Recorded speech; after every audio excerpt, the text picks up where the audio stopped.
तो चलिए आज शुरू करते हैं आज का सेशन जिसमें हम लोग 2017 के ऑब्जेक्टिव को जितने भी ऑब्जेक्टिव पूछे गए हैं प्रश्न हमने क्या आपसे क्या बोला था 2011 से लेकर के 2021 तक के जितने अब तक पूछे गए हैं ऑब्जेक्टिव क्वेश्चन हैं सब्जेक्टिव हैं दोनों को हम लोग सॉल्व करेंगे। तो अभी हम लोग जो पार्ट चल रहा है अभी सिर्फ ऑब्जेक्टिव वाला चल रहा है, लेकिन मैं आपको याद दिला दूं ऑब्जेक्टिव टू सब्जेक्टिव क्वेश्चन को भी हम लोग बनाना सीख रहे हैं इसमें, क्योंकि हम लोग सिर्फ इसका एक आंसर ये होगा ऐसा नहीं कर रहे हैं, हम उसका पूरा डीपली डिस्कशन कर रहे हैं, पूरा फुल डिस्कशन। उससे क्या होता है ये जो देखिए मैं कुछ क्वेश्चन आपको दिखाता हूँ जो सब्जेक्टिव होते हैं शॉर्ट क्वेश्चन जो होते हैं 2-2 नंबर वाले, इन सब क्वेश्चनों का भी हम लोग सॉल्व देख लेंगे। यहाँ देखिए दशमलव प्रसार पूछा है ना, और इसका ऑब्जेक्टिव में भी हम लोग किए हैं किसका दशमलव प्रसार शांत होता है कैसे चेक करते हैं। पहले तो ये पूर्णांक में है तो इसको हम लोग भिन्न में बदल देंगे और इसका हर को प्राइम फैक्टर में तोड़ेंगे, ये हो गया। इसका भी हम लोग मान निकाल लेंगे, सिर्फ यहाँ साइन का 60 का रखना है, कॉस 30 का मान रखना है और इसको जो माइनस कर देंगे जो आंसर बचेगा। यहाँ देखिए इसको भी कर लेंगे 24 नंबर का।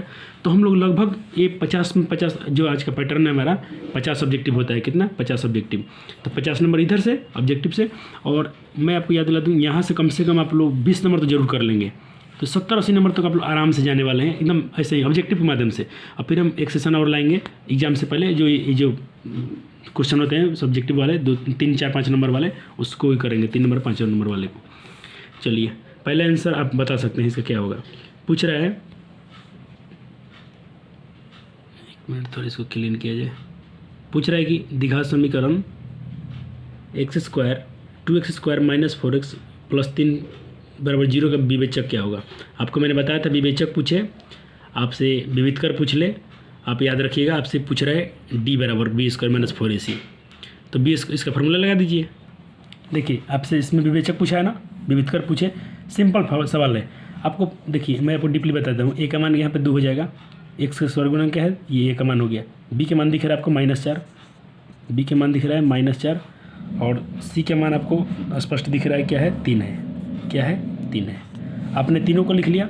अब आपसे पूछा है विवेचक क्या होगा, तो विवेचक का फार्मूला क्या होता है, डिस्क्रीमेंट क्या होता है, जो विवेचक होता है b² - 4ac होता है।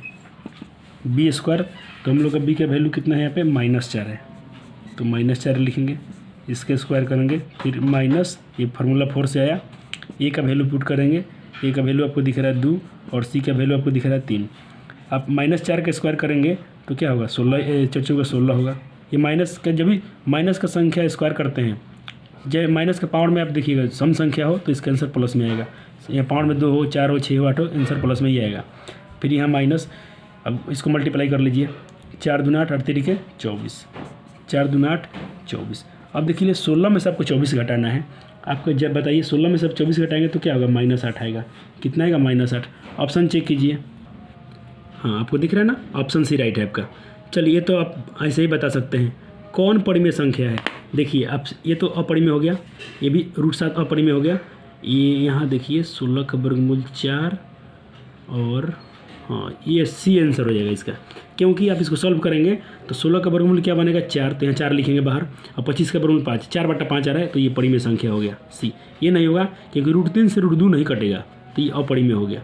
अगला हाँ तो आपका 2 का आंसर क्या हो गया ऑप्शन सी, ए का भी सी 2 का भी सी।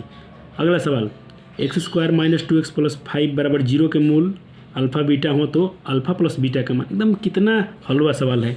अल्फ़ा प्लस बीटा पूछा है, यानी आपसे पूछा -b/a क्या होगा, मैं ऐसे ही बताता हूँ आपको -b/a। तो देखिए a का मान 1, b के मान -2, c के मान 5 है, तो -b। तो एक सूत्र एक यहाँ पर मैं सॉल्व करता हूँ।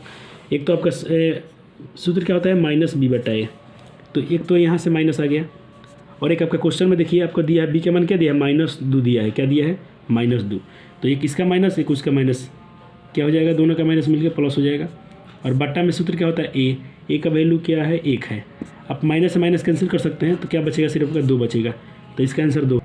तो आपको 2 दिख रहा है ना, ऑप्शन बी राइट, 3 का ऑप्शन बी राइट। इसको मैं तो समझाने के लिए बता रहा हूँ बोर्ड पे, आप ऐसे ही एग्जाम में कर लीजिएगा डायरेक्ट ही। -b/a तो माइनस सूत्र का और इसका माइनस प्लस हो गया, b के मान 2 है, a का मान 1 तो 2/1 यानी 2 हो गया, ऐसे कर लीजिएगा। कहता कि AP का प्रथम पद a और सारा अंदर d होता है, इनों पद का फार्मूला क्या है। अरे इसको फार्मूला पूछा है, अब आप बताइए क्या होगा, इसका मैं नहीं बताऊँगा आपको, आप जल्द बताइए इसका आंसर क्या होगा, कमेंट कर सकते हैं आप।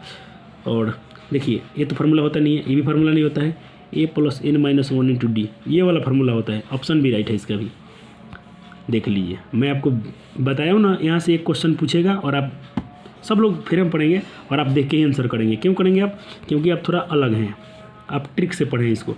देखिए यहाँ क्या दिया है, दो त्रिभुज की भुजा का भुजा दिया है ना, मैं क्या बताऊँ, जब भुजा दिया तो क्या है, आप स्क्वायर करेंगे। क्यों क्षेत्रफल पूछ रहा है, तो 4 का स्क्वायर क्या होता है 16, 9 का स्क्वायर 81, 16 81 किधर है, option C right. 6 number question देखिए, पूछ रहा है किसी वृत्त के बाह्य बिंदु P से दो स्पर्श रेखा PA और PB खींची गई है, तो PA बराबर 8, तो PB बराबर क्या होगा, तो भी 8 ना होगा भाई, क्योंकि आप क्या पढ़े थे। देखिए आपसे यही प्रश्न पूछा है कि एक वृत्त है और मान लीजिए ये थोड़ा उल्टा हो गया, चलिए एक वृत्त है, बड़ा कोई बाहर बिंदु से दो स्पर्श रेखा है, एक PA है, एक PA है और एक PB है, स्पर्श रेखा है तो स्पर्श है। तो अगर पूछा यदि PA 8 है, अगर ये 8 सेंटीमीटर है तो ये कितना सेंटीमीटर होगा, तो आपको मैंने पढ़ाया था ना कि वृत्त की स्पर्श रेखाएं, वृत्त पर खींची गई स्पर्श रेखाएं की लंबाई क्या होती है, आपस में बराबर होती हैं, आपने पढ़ा है। तो इसका भी आंसर क्या हो जाएगा, 8 ही होगा, जितना ये होगा इतना ये भी होगा, तो इसका भी आंसर आप 8 बोलिए, क्योंकि स्पर्श रेखा की लंबाई क्या होती है, आपस में बराबर होती है। अपने ऑब्जेक्टिव में क्वेश्चन किया था। देखिए आपको अब थ्योरी भी कितना अच्छा लगने लगा, थ्योरी का भी क्वेश्चन आप कितना आसानी से कर लेते हैं, क्योंकि आपको कॉन्सेप्ट याद है। स्पर्श रेखा की लंबाई क्या होती है, आपस में बराबर होती है। तो अगर एक स्पर्श रेखा की लंबाई वृत्त पर अगर स्पर्श रेखा खींची जाए बाहर बिंदु से, तो दोनों की लंबाई आपस में बराबर होती है। तो एक 8 है तो दूसरा भी 8 होगा। 1 + tan स्क्वायर थीटा, ये तो फॉर्मूला आप कर लीजिएगा। 7 नंबर का आंसर आप खुद से कर लीजिएगा। मैंने आपको प्रश्न पिछले वीडियो में सब सूत्र दिखा दिया था, आप वहाँ से कीजिएगा, कुछ तो आपको करना चाहिए। अब इसको मैं नहीं बताने वाला हूँ। 8 नंबर देखिए, एक सिक्का को उछालने पर चिताने की प्रायिकता बताइए क्या होगी। आपको इसको भी कर लिए, कितना सिक्का उछालना है, एक, तो एक सिक्का में कितना पहलू, 2, तो 2 आप नीचे रखिए। और कितना चिताना चाहिए, तो एक सिक्का में कितना चित होता है, 1 होता है, तो 1/2 खोजिए, आपका आंसर सी हो गया। इसको भी करा चुका हूँ, इसीलिए मैं जल्दी चल रहा हूँ आगे। और आपको बुरा नहीं लगना चाहिए, क्योंकि आपको भी आपका महत्व आपको मालूम हो चुका कि हम लोग के लिए समय जो है कितना कीमती है। आप खूब इसको बखूबी जानते हैं और हम भी जानते हैं, इसीलिए थोड़ा फास्ट करना पड़ेगा। जो क्वेश्चन को हम लोग पिछले वीडियो में कर चुके हैं, तो उसको बार बार करने से क्या फ़ायदा है। इसका सारा का फॉर्मूला मैं आपको करा दिया हूँ, 4 7 नंबर के सारे सूत्र को आप खुद से वहाँ से याद हो तो आपको इसको कर लीजिएगा। और यहाँ भी इसको आप कर सकते हैं। पूछ रहा बहुलक क्या होगा, देखिए बार बार कौन आया है, 2 एक बार है, 5 एक बार है, 7 एक बार है, 3 2 बार आ चुका है, तो इसका आंसर 3 हो जाएगा बी। बीच की दूरी पूछ रहा है, क्या पूछ रहा है, बीच की दूरी। आप x2 में से x1 घटाइए, x2 में से x1 घटा लीजिए। चलिए इसको मैं कर देता हूँ। देखिए ये 2 बिंदु दी गई है, एक बिंदु है इतना और एक बिंदु है -65। दूरी सूत्र क्या होता है, चलो सूत्र हमने लिखे, क्योंकि हम लोग बहुत सूत्र पढ़ लिए, हम डायरेक्ट बैठाते हैं। पहले इसको मैं आपको समझाने के लिए फिर से बताता हूँ। इसकी जो पहला जो होता है इसमें 1 1 लगा दीजिएगा, और जो दूसरा जो दिया होता है आपको इसमें 2 2 लगा दीजिएगा, XY लिख के। तो ये आपको क्या हो गया, ये हो गया आपका x2 और ये हो गया आपका y2। अब सूत्र क्या बोलता है, x2 - x1, तो x2 क्या है -5 माइनस x1 का भी मान -1 है, तो इसका माइनस और उसका माइनस यहाँ प्लस लिख सकते हैं हम डायरेक्ट। चलिए आप बोलेंगे थोड़ा जल्दी करने, स्लो ही करता हूँ। ये सूत्र का माइनस x2, इसका वैल्यू -x1 का भी मान -1 है। अब इसका होल स्क्वायर होता है, क्या होता है, whole square, plus y2 - y1 का होल स्क्वायर। y2 क्या है हमारा, y2 है 7, y1 कितना है 3, इसका भी होल स्क्वायर। अब इसको आप सिंप्लीफाई कीजिए, -5 और -1 से क्या हो जाएगा +5, इसका होल स्क्वायर। 7 में से 3 गया क्या हो जाएगा 4 का होल स्क्वायर। अब आप बताइए, आपके पास 1 रुपया है, 5 रुपये कर्ज देना है, तो फिर भी आपके पास कर्ज रह जाएगा कितना, 4 रुपया कर्ज रह जाएगा, तो -4 का स्क्वायर, और 4 का स्क्वायर आपको पता है कितना हुआ 16। अब देखिए -4 का स्क्वायर कीजिए, कुछ ही का स्क्वायर कीजिए, माइनस हो तो उसका आंसर प्लस ही आएगा। यहाँ पावर क्योंकि सम है, पावर सम है तो आंसर प्लस में आएगा। 4 का स्क्वायर 4 का 16 और 16 कितना हो गया, डायरेक्ट लिखते हैं 32 का वर्गमूल। इसको वर्गमूल क्या होगा मैं आपको बताता हूँ, पिछला वीडियो में नहीं बताया था, आपको पता होगा, लेकिन इसको वर्गमूल निकालना है ना, इसको प्राइम फैक्टर में तोड़िए। 32 को तोड़िए तो 2 से काटिए 16 बार में कटेगा, 2 से काटिए फिर 8 बार में कटेगा, 2 से काटिए 4 बार में कटेगा, और फिर 2 से काट दीजिए 2 बार में कट जाएगा। तो इसका कितना 2 आया, 2 4 1 2 3 4 5, 2 दूना 4, 4 दूना 8, 8 दूना 16, 16 दूना 32, 5 2 है ना। अब इसको जोड़ा में से बाहर कीजिए, इसका जोड़ा लग गया तो 1 2 बाहर। देखिए हमने तोड़ा था तो इसका आया था 2 से, 5 2 है ना, रूट में है, जोड़ा लगाइए, इसका जोड़ा में से एक पेयर में से बाहर कीजिए, 1 2, ये दोनों का फिर पेयर लग गया तो 1 2 बाहर, इसका पेयर लग रहा है नहीं लग रहा है, तो इसका पेयर नहीं तो ये अंदर रह जाएगा। तो 2 दूना 4, 4√2 कितना होता है 32 का वर्गमूल 4√2। आप ऑप्शन देखिए कहीं 4√2 दिख रहा है आपको, 4√2 ऑप्शन ए में ही दिख रहा है। फट से इस सब क्वेश्चन को बनाइएगा आप। देखिए मैं समझाने के लिए समय लेता हूँ, लेकिन आप अभी से अभ्यास करेंगे ना तो आप इसको 30 सेकेंड 40 सेकेंड मोस्टली मतलब लास्ट आप इसको 45 सेकेंड या 1 मिनट में बना ही लेंगे 60 सेकेंड तक, इससे ज़्यादा समय आपका लगने नहीं वाला है। और 1 नंबर का क्वेश्चन आपको 1 मिनट में ही बन जाता है तो आपको बना लेना चाहिए, और बनाना ही पड़ेगा आपको, छोड़ना तो है ही नहीं। सबसे छोटी अभाज्य संख्या क्या है बताइए आप? अभाज्य संख्या किसे कहते हैं? वैसी संख्याएं जो एक और स्वयं से कट जाएँ। तो पहली अभाज्य संख्या 2 शुरू होती है, सबसे छोटी अभाज्य संख्या 2 होता है, तो इसमें आप 2 भर दीजिएगा। उसके बाद 2 से 12 क्या होता है अभाज्य संख्या? 3 होता है। 3 से 12 क्या होता है? 5 होता है। y अक्ष पर किसी बिंदु x का निर्देशांक डैश होता है। इन सब क्वेश्चन को हम कर चुके हैं। अगर y अक्ष पर कोई बिंदु पड़ा है, वहाँ से x का मान देखेंगे तो x का मान क्या आएगा? 0 आएगा, 0 ही आएगा ना, तो 0 भर दीजिएगा, 0 होता है। मैं आपको दिखा भी देता हूँ। देखिए आपके पास 2 एक्सिस होती हैं, एक ये वो हमारा y एक्सिस और ये होता है x एक्सिस। ये इधर कटान बिंदु से इधर 0 0 माइनस में और इधर माइनस में, और यहाँ पे उसका मूल बिंदु 0 होता है। कहता कि y अक्ष पर मान लीजिए हमने ये y अक्ष इस पर मैंने कोई बिंदु ये रख दिया। अब पूछेंगे यहाँ से x का वैल्यू क्या आएगा, तो मान लीजिए मैं आपने लिखा है यहाँ ये बिंदु 1 है, ये बिंदु 2 है, तो आप तो यहाँ y के मान तो 2 बता देंगे। y के मान कितना बताएंगे? 2। x का मान कितना बताएंगे? यहाँ कुछ भी नहीं है तो 0 ही होगा। क्या होता है? 0। तो इसको आप ऐसे लिखेंगे, ऐसे लिखेंगे y के मान यहाँ पर 2 है, लेकिन x का मान क्या है? 0 है। उसी अक्ष पे 0 होता है किसी का भी। और कोई पूछे आपसे कि x अक्ष पे मान लीजिए x अक्ष पे कोई बिंदु है, यहाँ पे y का मान क्या है? तो 0 होगा। जिस अक्ष पर किसी भी अक्ष पर किसी दूसरे का मान पूछे तो अब 0 0 बताइएगा। चलिए अगला प्रश्न है, एक रैखिक समीकरण युग्म जिसका कोई हल नहीं होता है रैखिक समीकरण युग्म डैश कहलाता है। मैं इसको 2 बार 3 बार दिखा दिया हूँ, आप दूसरा पिछला वीडियो देख लीजिए, वहाँ से आपको इसको पता चल जाएगा। थोड़ा हम लोग को फास्ट चलना पड़ेगा, इसका भी आप आंसर वहाँ से कर लीजिएगा और आपको पता भी होगा। कॉस में से 90 घटाएंगे तो साइन हो जाएगा। इसको मैं बताता हूँ, एक नया क्वेश्चन अभी मिला हम लोग फर्स्ट टाइम पे, 0.23 रेकरिंग, उस पर रेकरिंग है यानी बार है, इसको परिमेय संख्या के रूप में लिखना है। ये फर्स्ट टाइम मिला है, इसको हम लोग करते हैं। देखिए इसको बोल रहा है कि परिमेय संख्या के रूप में लिखिए। परिमेय संख्या का मतलब क्या होता है? जिसे हम p/q के रूप में लिख लें, यानी p/q के रूप में लिखना है इसको। तो हम लोग क्या करेंगे, पहले आप क्या कीजिए, इसका रेकरिंग हटाइए। तो आप इसको क्या कर सकते हैं, 0.23 यहाँ से रेकरिंग हटाएंगे तो क्या होगा, ये जब बार हटेगा तो बार कितना संख्या पे है? 2 संख्या पे है, तो बार बढ़ जाएगा। कितना बढ़ जाएगा? बार बढ़ जाएगा। ठीक है, मैं इसको आपको ट्रिक से सिखा देता हूँ सबसे अच्छा। इसको तो हम लोग ऐसे बनाते थे, इसको समीकरण एक मानेंगे, फिर दोनों तरफ 2 संख्या रिपीट है तो 100 से गुना करेंगे। मैं इसको आपको ट्रिक सिखाता हूँ, 10 सेकेंड में सवाल बन जाएगा आपका।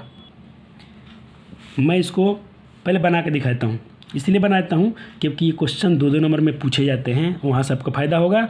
और दूसरा चीज़ ट्रिक तो मैं ऑब्जेक्टिव का टेंशन मत लीजिए, अगर 1 नंबर क्वेश्चन है ना, चलो पहले आपको ऑब्जेक्टिव ट्रिक से ही पढ़ाता हूँ, आप पहले ट्रिक से पढ़ लीजिए। और देखिए मैं 2 क्वेश्चन छोड़ा हूँ, जो बोल दिया आप इसका आंसर कर लेंगे कि सूत्र वाला छोड़ दिया हूँ, और जो क्वेश्चन पढ़ा दिया हूँ।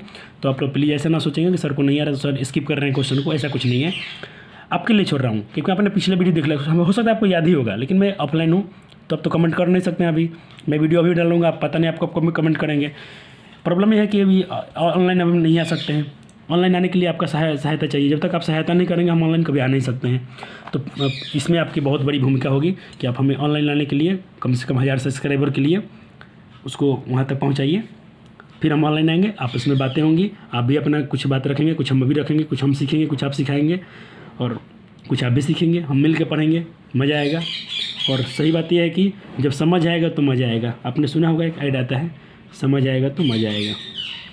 चलिए इसको हम लोग, मैं आपको ट्रिक ही पढ़ा देता हूँ सबसे अच्छा, उसके बाद इसको मैं डिटेल्स में बेसिक से बता दूंगा, बेसिक से कैसे बनाते हैं इसको। नहीं क्या है, आप ध्यान दीजिएगा दशमलव के बाद पहले तो बट्टा लगाइएगा, क्योंकि आपको बट्टा में लिखना है, इसको p/q के रूप में लिखना है।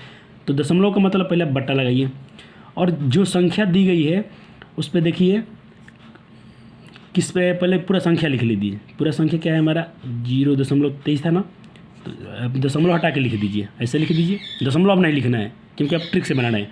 अब यहाँ माइनस कीजिएगा, अब देखिएगा किस पर रेकरिंग नहीं है, तो यहाँ तो भाई 2 पर भी है और 3 पर भी रेकरिंग है।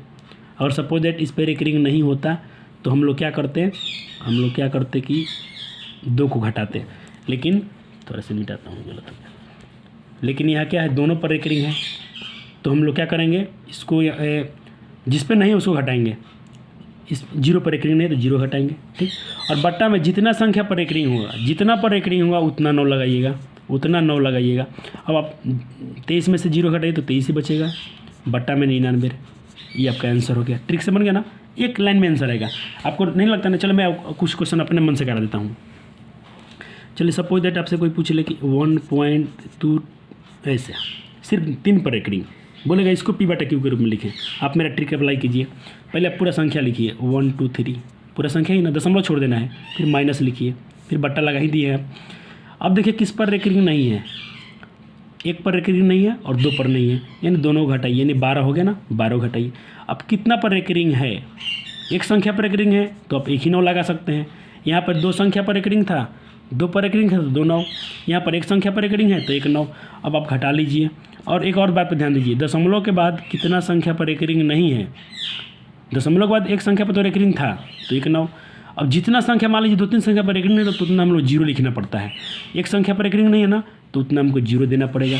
अब घटा लेते हैं, 3 में से 2 गया 1 और 2 में से 1 गया 1 और 1 1, 111 बट्टा में 90 है। आप इस ट्रिक को अप्लाई कीजिएगा, 110% काम करता है फार्मूला। और इस प्रकार का आपको तो बहुत एक्सपीरियंस हो चुका होगा, क्योंकि आप अब 10वीं का एग्जाम देने वाले हैं। आपने बहुत सारा क्वेश्चन देख लिया होगा, बड़े से अपने क्वेश्चन बैंक से देखा होगा, आपको बहुत सारे ऐसा प्रश्न मिला होगा। हो सकता है कि आपको ट्रिक भी पता हो, पहले से आपको किसी सर ने बताया हो, लेकिन अगर नहीं जानते हैं तो आप यहाँ से सीख लीजिए। मैंने आपको बता दिया। अब मैं इसको बेसिक से बता देता हूँ इसी क्वेश्चन को। ध्यान दीजिएगा, मैं यहाँ बहुत समय दे रहा हूँ, फिर अगर अगला क्वेश्चन इस टाइप से आएगा तो मैं वहाँ बिल्कुल स्किप करके जाऊँगा, क्योंकि यहाँ समय दे रहा हूँ, इसका मतलब यहाँ कुछ खो रहा हूँ तो वहाँ समय हमको बचेगा, यहाँ कुछ लगा रहा हूँ तो वहाँ बचना चाहिए, ठीक है। फिर आप लोग वहाँ मत सोचिएगा सर क्वेश्चन स्किप करके भाग रहे हैं, ठीक है। चलो इसको मैं बेसिक से बताता हूँ। अगर मान लीजिए क्वेश्चन आपको 2 मार्क्स के लिए पूछ दे, अगर ये क्वेश्चन 2 मार्क में आ जाए, 2 मार्क्स के लिए पूछ दे आपसे कि आप इसको सॉल्व कीजिए, तब तो आप ट्रिक से नहीं ना बना सकते हैं। तो पहले आप इसको मानेंगे कुछ, लेट सपोज दैट आपने क्या किया, लेट किया इसको, लेट x बराबर मान लिया 0.23, ठीक, रेकरिंग है। अब क्या कीजिए, रेकरिंग को वहाँ से हटाइए, तो हटाएंगे तो आपका संख्या क्या हो जाएगा। रेकरिंग क्या होता है पता है रियल में क्या है? रेकरिंग क्यों लगाया जाता है? शांत करने के लिए। इसका मतलब है कि 2 3 2 3 बहुत बार अनंत तक गया है, अनंत तक चला गया है, इसको रोकने के लिए हम लोग इसको माथे पर रेकरिंग लगाए हैं कि संख्या शांत हो जाए। अब देखिए जैसे आप रेकरिंग हटाएं तो 2 3 2 3 अब छटपटा के भागने लगेगा। आप यहाँ एक यहाँ कंसेप्ट याद रखिएगा, दशमलव के बाद आपको 4 ही संख्या रखना है हर हाल में। कितना संख्या हुआ? 2 और 2 4 हो गया। अब छोड़ दीजिए, बाकी तो ये बहुत दूर जाएगा ना, तो आप डॉट डॉट डॉट बता दीजिए कि अनंत तक जाने वाली है संख्या, एग्जामिनर समझ जाएगा। और इसको आप इक्वेशन फर्स्ट मान लीजिएगा। क्या हो गया? Equation first. अब क्या कीजिएगा, दोनों तरफ, एक तरफ ये है ना और एक तरफ ये है, दोनों तरफ को गुना करना होता है दूसरा स्टेप में। पहला स्टेप ये है, दूसरा स्टेप में दोनों तरफ गुना करना पड़ता है, यानी multiply squaring up both side, दोनों तरफ। अगर इंग्लिश मीडियम में थे तो ऐसा हम लोग लिखते दोनों तरफ कितना से, लेकिन अब गुना करना है तो करना कितना से है। अब दशमलव के बाद देखिए कितना संख्या बार बार आ रहा है, 1 2 1 2, ये 2 ही संख्या बार बार आ रही है। कौन कौन? 2 और 3, 2 और 3, 2 ही संख्या रिपीट हो रही है, तो 1 पर आप 2 जीरो लगाइएगा और उसी से गुना। अगर एक संख्या रिपीट होती तो 10 से गुना करते, 3 संख्या रिपीट होती तो हम लोग 1000 से गुना करते, लेकिन यहाँ 2 संख्या रिपीट है तो 2 जीरो से, 1 पर 2 जीरो से गुना करेंगे, यानी 100 से गुना करने पर मैं बोला हूँ कि आपको ऑब्जेक्टिव से सब्जेक्टिव सिखाऊंगा। चलिए एक तरफ क्या था आपका x था, इसमें भी आप 100 से गुना करेंगे तो क्या हो जाएगा 100x। अब इसमें आपको 100 से गुना करना है। मैं आपको कॉन्सेप्ट सिखा देता हूँ, प्लीज़ आप ऐसा ही अप्लाई कीजिए, कभी आप गुना मत कीजिएगा। इस टाइप के सवाल में आपको कोई बोले इतना में 100 से गुना करना है, कितना से गुना करना है? 100 से। आप क्या कीजिए, देखिए कितना जीरो है इधर, 2 जीरो है ना, तो दशमलव पहले कहाँ था? यहाँ था ना। अब 2 जीरो, अब दशमलव इधर आ जाएगा, जितना जीरो है उतना कदम दाहिने तरफ लाइए इसको। 1 जीरो के लिए यहाँ लाते, 2 जीरो है तो यहाँ दशमलव आता। रियल में हमारा क्या आंसर आएगा? 23.23। क्या आएगा? 23.23। आपको गुना नहीं करना एग्जाम में, आप डायरेक्ट इसमें 100 से गुना करने जा रहे हैं, तो समझिए 100 में जो 2 जीरो है ना, तो 2 जीरो इधर लाइए। आपको ये कंसेप्ट 100% काम करता है, इसी को अप्लाई कीजिएगा। फिर क्या बचा? 23। लेकिन यहाँ ध्यान दीजिए, दशमलव के बाद कितना संख्या बचा? 2 ही संख्या है। मैं क्या बोला हूँ आपको 4 होना चाहिए कम से कम। अच्छा आप ही बताइए यहाँ कितना है? अनंत तक है ना, ये कहाँ तक गया है? 2 3 2 3 अनंत तक गया है, तो हमको 2 यहाँ 2 और चाहिए, तो इसमें से हम 2 और रख सकते हैं कि नहीं रख सकते हैं, क्योंकि अनंत तक है। और फिर बता देंगे ये भी अनंत तक जाएगा, तो ये समीकरण क्या हो जाएगा? 2। ये समीकरण क्या मानिएगा? 2। अब क्या करना है? 2 घटाओ 1 से, समीकरण 2 घटाओ 1 से आपको यही लिखना है, 2 घटाओ 1 से। आप थोड़ा पूरा लिख दीजिएगा, समीकरण 2 घटा 1 से 2 में से घटाइए, समीकरण 2 लिख ही लीजिए थोड़ा यहाँ पे 100x 23.23 ऐसे डॉट डॉट गया है अनंत तक। दूसरा समीकरण क्या है हमारा, अभी दूसरा हो गया, पहला समीकरण क्या था, x घटाओ 0.2323 डॉट डॉट गया था। अब घटाइए 100 में से x घटाएंगे तो कितना बचेगा 99x। यहाँ इधर सब जीरो हो जाएगा ना, घट के सब जीरो हो जाएगा, छोड़ दिए जीरो नहीं लिखते हैं, क्या बचेगा सिर्फ 23। क्या बचा 23। अब यहाँ x का मान निकालिए, x बाहर करेंगे तो आपका क्या बचा 23 और 99 क्या था गुना में कहाँ चला जाएगा भाग में। तो ये तो आपका आ गया P/Q के फॉर्म में। तो आपको आंसर आ गया यही। क्या आंसर आया, आपने क्या हल किया था 0.23 को रेकरिंग को, तो आप डायरेक्ट लिख सकते हैं इसका वैल्यू जो होगा 23/99। ये आपका आंसर हो गया। आपको 2 में 2 मिलेगा। और देखिए ये मैं तरीका सिखाया हूँ, हो सकता है आप कोई दूसरा विधि से इस प्रश्न को बनाते होंगे अगर, तो कितना पेचीदा होता है, लंबा होता है। देखिए ये सब्जेक्टिव में है तो मैं कितना बना दिया, 1 स्टेप 2 स्टेप, बहुत आसान भाषा में, आप कभी भूलेंगे नहीं इसको। आप 2-3 बार इसको बनाइए और एक काम और कीजिए, आप क्वेश्चन बैंक पर रखें तो उसके में से जितना क्वेश्चन पूछा इस टाइप से उसको सबको आप सॉल्व कर लीजिएगा। अगला क्वेश्चन है सर्किल चैप्टर से। ये तो आपको याद है, मैं बोला ना 3 इसमें 3 कॉन्सेप्ट है, तीनों बता दिया हूँ, इसको भी आप कर लीजिएगा। किसी वृत्त के छोरों पर खींची गई स्पर्श रेखाएं डैश होती हैं। आपको मैं बता दिया हूँ क्या होती हैं, आप यहाँ भर सकते हैं, बराबर होती हैं, समानांतर होती हैं। अब अगला प्रश्न, किसी वृत्त का क्षेत्रफल इतना है, उसका व्यास क्या होगा। मैं इसको ट्रिक सिखाया हूँ, जब भी आपको मेंसुरेशन का क्वेश्चन बनाए यानी क्षेत्रमिति से क्वेश्चन बनाए, जो आपको वैल्यू दिया है गिवन है, आप उसी का क्या कीजिए फार्मूला लगा दीजिए। वृत्त का क्षेत्रफल दिया ना, आप वृत्त का क्षेत्रफल लिखिए। चलिए अब वृत्त का क्षेत्रफल है तो वृत्त का क्षेत्रफल लगा दीजिए। वृत्त का क्षेत्रफल क्या होता है πr²। क्या होता है πr²। कितना दिया है इसका क्षेत्रफल 49 पाई। वृत्त का क्षेत्रफल दिया है तो आप वृत्त का क्षेत्रफल लगा दीजिए, उसी का फार्मूला लगाइए। पाई से पाई काट दीजिए। आर का मान कितना आएगा, यहाँ 49 है ना, यहाँ से स्क्वायर हटाएंगे तो स्क्वायर क्या बनेगा 49 पर आएगा। और 49 का वर्गमूल को पता है ना कितना होता है, 7 होता है। तो इसका आंसर क्या होगा 7। देखिए तो एक लाइन का क्वेश्चन है, एक लाइन का क्वेश्चन है ये सब। अब आपको त्रिज्या पता हो गया, और त्रिज्या पूछते त्रिज्या इसका आंसर होता है। लेकिन आपसे पूछा है व्यास क्या होगा, तो आपको तो पता है ना व्यास का फार्मूला क्या होता है, डायमीटर क्या होता है, त्रिज्या की दुगनी होती है। तो 2 आर का वैल्यू 7, 2 सते 14 आंसर हो जाएगा इसका। त्रिज्या पूछता तो 7 सेंटीमीटर और ये आ गया 14 सेंटीमीटर। इस टाइप से अभी भी प्रश्न पूछे जाते हैं। आप ऐसा मत सोचिएगा कि ऐसा प्रश्न अब नहीं पूछे जाते हैं। हाँ, ऐसा नहीं ब्लैंक नहीं भरने के लिए आएगा। अब ऑप्शन में होगा, जहाँ भी ऑप्शन आपको दिखेगा 14 सेंटीमीटर, आप उसको टिक कर दीजिएगा। इस क्वेश्चन को भी कर दिए हैं। प्रथम 5 प्रकृत संख्याओं का माध्य क्या होगा। ये प्रथम 5 प्रकृत संख्या, इसका माध्य पूछ रहा है या माध्य का, दोनों एक ही होगा, क्योंकि कंटिन्यू अगर लगातार संख्या है, अगर माध्य पूछिए आपसे तो उसको बांट दीजिए। 2 इधर से बांटिए, 2 इधर से, बीच में क्या बचा 3। आइए कंसेप्ट से बनाइए तभी आंसर आइएगा। माध्य का सूत्र क्या होता है, सबको जोड़ना है और उसी संख्या से उतना ही संख्या से भाग देना है। यानी कुल आंकड़ों का योग, कुल आंकड़ों की संख्या। तो 1 2 3 4 5 को जोड़ दीजिए और 5 संख्या तो 5 से भाग दीजिए। ये पहला मेथड है डायरेक्ट बनाने के लिए। और दूसरा ये है 5 4 9 3 12, 12 2 14, 14 1 15, 15 और बट्टा में 3। ये बेसिक कॉन्सेप्ट है, ये बेसिक मेथड है, इसका भी आंसर हो जाता है। लेकिन ये वाला फार्मूला आपको अप्लाई कीजिएगा, क्रमागत संख्या हो, लगातार हो, तब इसको आप बांटिएगा माध्य में। माध्यिका में तो बांटना ही बांटना होता है, माध्य में आप तब बांटिएगा और संख्या लगातार हो तो। अगर ऐसे में माध्य में बांटेंगे तो आपका आंसर गलत हो जाएगा। तो आप इस विधि से बनाइएगा, सबको जोड़ दीजिएगा, उतना ही संख्या से भाग दे दीजिएगा, आपका आंसर आ जाएगा। देखिए अगला जो प्रश्न था इसको पहले आप देख लीजिए। पूछ रहा है कि यदि साइन यदि साइन 65 बराबर a, cos 65 बराबर b, तो a² + b² का वैल्यू क्या होगा, आंसर क्या होगा 1 होगा। आपसे तो क्वेश्चन थोड़ा सा एग्जामिनर है, थोड़ा सा आपका दिमाग चेक कर रहा है कि आपको फार्मूला याद है कि नहीं। आपसे रियल में पूछा क्या है, उसने पूछा है ऐसा ना पूछ के आपसे थोड़ा घुमा के पूछा है। आपसे पूछना चाहिए था sine square theta plus cos square theta बराबर क्या होता है। तो आपको पता है दोनों का 1 होता है। अब देख लीजिए, अब थीटा के जगह पर क्या दिया है आपसे क्वेश्चन में, थीटा पर थीटा नहीं दिया है, यहाँ 65 दिया है 65, और यहाँ पे दिया है 65 थीटा का वैल्यू 65 दिया है। अब पूछ रहा है कि ये 65 की जगह पर ये आपको a मान लीजिए और इसको आप में b मान लीजिए, तो वैल्यू क्या होगा। अरे भाई तो ये क्या होगा, sine square theta plus cos square theta बराबर क्या होता है 1। तो a² + b² फिर भी क्या होगा 1 होगा। तो इसका सूत्र ना पूछिए, थोड़ा सा आपसे हल्का सा मूव किया है क्वेश्चन को, ठीक है। तो आपको से पूछना क्या चाहिए था कि sine square theta plus cos square theta का वैल्यू क्या होता है 1। तो वैसा ना पूछे, आपसे पूछ लिया था कि साइन यदि थीटा का वैल्यू पूछा 65 लिख के, तब पूछा है कि a² + b² का मान कितना होगा। कुछ नहीं, आपको एक ही बताइएगा, एक ही आंसर होगा इसका। ठीक है।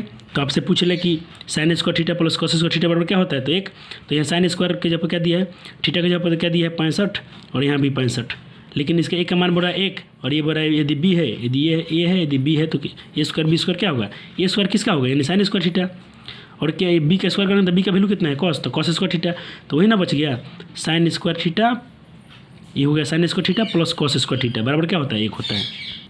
इस 20 नंबर क्वेश्चन का आंसर आप खुद कर लेंगे क्योंकि इसको हमने बहुत बार पढ़ लिया है। तो चलिए आज हमारा सेशन खत्म है। फिर बताए एक बार बोल भी देता हूँ, प्रायिकता का अधिकतम मान क्या होता है, एक ही होता है, निश्चित प्रायिकता का मान क्या होता है, एक ही होता है। तो चलिए मिलते हैं अगले वीडियो में। आप इन सब प्रश्नों को भी ट्राई कीजिए खुद से बनाने के लिए, बहुत सारे प्रश्न आप बना सकते हैं। जैसे इसमें पूछा 20वां पद क्या होगा, तो आप क्या लिखेंगे, A plus on H D answer आ जाएगा आपका। फिर भी हम लोग बाद में करेंगे सब्जेक्टिव, लेकिन आप खुद से मेहनत करते रहिए, समय कम है। चलिए अगला वीडियो मिलते हैं, तब तक के लिए धन्यवाद, थैंक यू।